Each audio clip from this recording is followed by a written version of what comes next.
Hi, I'm Will. And I'm Robyn, and we're building on our land.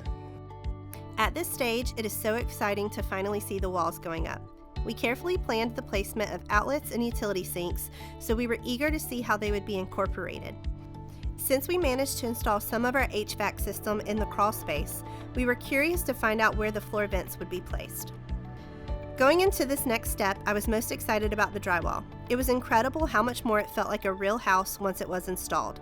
Suddenly, we could truly visualize where everything would go and how it would all come together. I even started imagining where each piece of furniture would fit. I knew this stage of construction would be really important because it is hard to make changes after sheetrock is installed.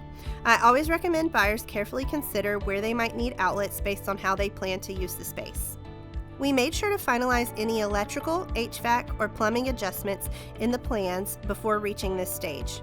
For example, knowing that we'd have either a fridge or a deep freezer in the garage, we added an extra outlet to accommodate it. Stay tuned for the next video In our Build on Your Land journey.